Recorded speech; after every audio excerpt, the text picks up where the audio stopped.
Hi guys, Matt Stark here. It's been a minute since my last video, and that's largely in part due to the fact that my GoPro is now at the bottom of Lake Norman and I've been unable to shoot any tournament coverage or fishing coverage as of late.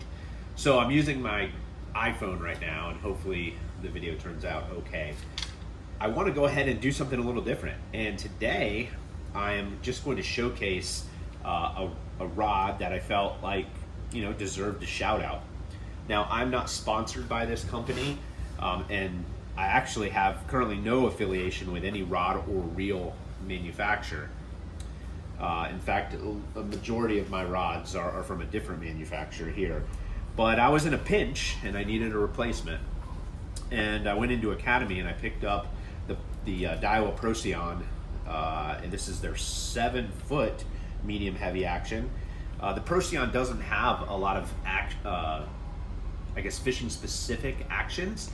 Rather, the line is kind of generic, more of a multi-use action. So there's, they don't have 15, 20 different actions within that lineup. But for $79, this rod was crazy impressive. Now, one of the first things that turned me on to this rod was cork handles. I'm partial to cork over EVA or wind grips. Wind grips are actually just EVA covered with a synthetic coating that eventually wears off and rubs off. Cork lasts a really long time as long as you treat it well. It also tends to be more sensitive just because it's more dense than EVA. EVA was essentially created to dampen vibrations and insulate. So it's insulating your hand from actually feeling the rod blank. Cork doesn't really do that. It does to a degree, but certainly not to the level of EVA. Now, this was my first Daiwa rod, but one of the things that impressed me after purchase was just how sensitive this rod was. Especially, I'm using it as a jig rod. I actually ended up buying 4 more shortly after this, just because I was so impressed with how it felt. I love the action. It's a fast tip rod. It has plenty of backbone, and overall, I've been pleased. I couldn't ask for more out of a $79 rod. As a matter of fact, this rod was better than I have some rods that are $200, and the action of this rod, the sensitivity of it, and just the construction overall, I think is superior to everything else I have on my deck, which is saying a lot. Now, there are a few things I don't love about it, and we'll go over those in a minute. But what I do want to talk to you about is the overall blank. They don't really tell you whether it's an IM6, IM8, blah, blah, blah. And I don't actually pay attention to any of that shit because it really doesn't matter. A high modulus rod is going to be fragile. The lower modulus is going to be able to take a little bit more of a beating. And yes, a high modulus rod may be a little bit more sensitive, but I found that the difference between an IM8 blank and an IM6 blank is marginal at best, as far as how we can feel bites and that sort of thing.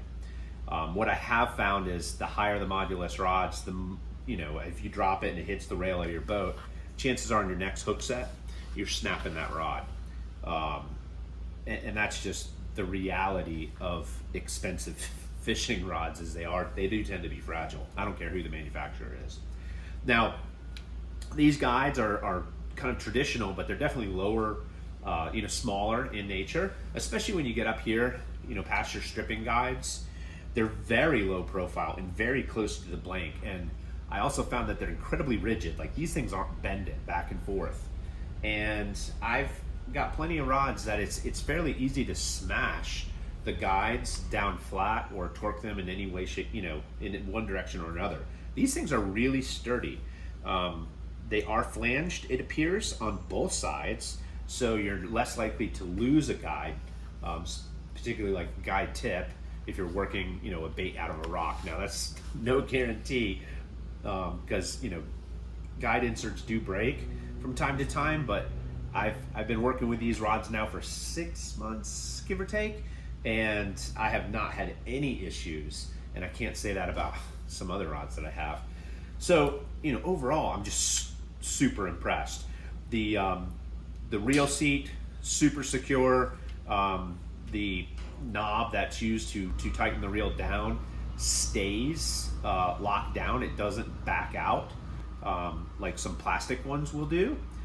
The one disappointing thing that I noticed about this rod, though, is, you know, here you have a section where theoretically they could have the blank of this rod exposed right at your trigger, which is, you know, where your hand's going to be when you're flipping or casting.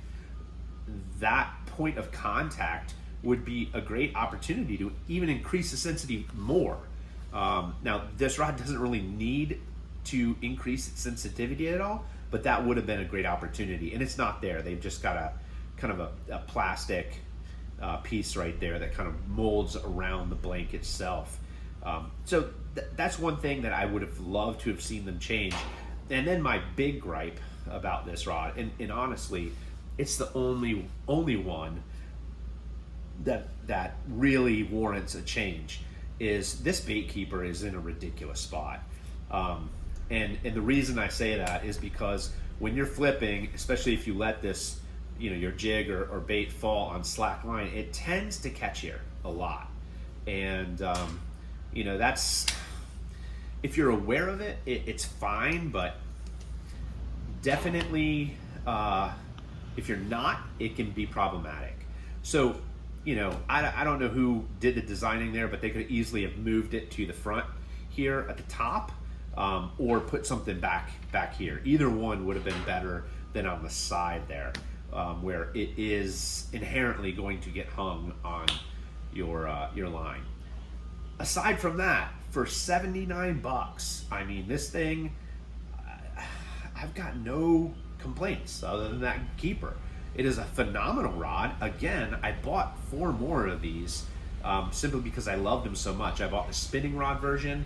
I bought another bait cast version. I bought 3 spinning rod versions and then another bait cast version of this rod because I enjoyed it so much. So there it is, guys. I mean, unsolicited. I'm not sponsored. I'm not getting anything free out of this. Just giving props where props are due. And this rod is an amazing bang for your buck, especially, you know, at least this particular action. This is the medium heavy 7-footer. If you're flipping docks, skipping docks, this is a great budget option for you. So check them out. They have them at Academy, at tacklewarehouse.com, and a bunch of other stores. I'm sure anywhere you find Daiwa, you can find these rods.